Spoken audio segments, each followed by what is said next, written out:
ഈ മാലയുണ്ടാക്കാൻ ഇത്രയും വലിയ ലോക്കറ്റ് നിങ്ങളുടെ കയ്യിലില്ലെങ്കിൽ നിങ്ങൾ വിഷമിക്കണ്ട കേട്ടോ. അതിനൊരു വഴിയുണ്ട്. ആദ്യം നിങ്ങൾ ചെയ്യേണ്ടത് നിങ്ങളുടെ കഴുത്തിന് എത്ര ലെങ്ത്ത് വേണോ അത്രയും ലെങ്ത്തിൽ ചരട് എടുക്കുക. എന്നിട്ട് അതിൻ്റെ അറ്റം ഇതേപോലെ ഒന്ന് ഉരുക്കിയെടുക്കുക. നമുക്ക് കോർക്കാനുള്ള എളുപ്പത്തിന് വേണ്ടിയിട്ടാണ് കേട്ടോ ഇങ്ങനെ ഉരുക്കിയെടുക്കുന്നത്. അപ്പോൾ എന്താ കോർക്കേണ്ടതെന്ന് പറഞ്ഞുതരാം.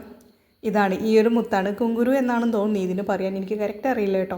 അപ്പോൾ ഇത് കോർത്തെടുക്കുക. എല്ലാ കളറും ഒരുമിച്ച് മിക്സ് ചെയ്ത് കോർത്തെടുക്കാം. ഒരു കളർ മാത്രം വേണ്ട കേട്ടോ, നമുക്ക് എല്ലാ കളറും ഒരുമിച്ച് അങ്ങ് കോർക്കാം. അങ്ങനെ കോർത്തതിന് ശേഷം മുത്തിൻ്റെ അടുത്തായിട്ട് ചരട് കൊണ്ട് തന്നെ ഒന്ന് കെട്ടി വെക്കുക. എന്നിട്ട് അതൊന്ന് ഒട്ടിച്ച് വെക്കണം. ഇല്ലെങ്കിൽ ചരട് ലൂസായിച്ച് ആ കെട്ട് അഴിഞ്ഞു പോകാൻ സാധ്യത ഉണ്ട് കേട്ടോ.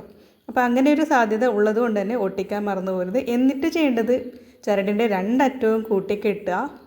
എന്നിട്ട് നല്ല രീതിക്ക് ടൈറ്റ് ചെയ്ത് വെച്ചതിന് ശേഷം ഉരുക്കിയെടുത്ത് കഴിഞ്ഞാൽ പിന്നീട് അത് അവിടെ നിന്ന് അഴിഞ്ഞു പോകില്ല. പോളിസ്റ്റർ ത്രെഡാണെങ്കിൽ മാത്രമേ ഈ ഉരുക്കൽ നടക്കത്തുള്ളൂ കേട്ടോ. അപ്പോൾ നിങ്ങൾ കോട്ടൺ ചരടാണെങ്കിൽ ഗമ്മിട്ട് ഒട്ടിച്ച് വെക്കുക.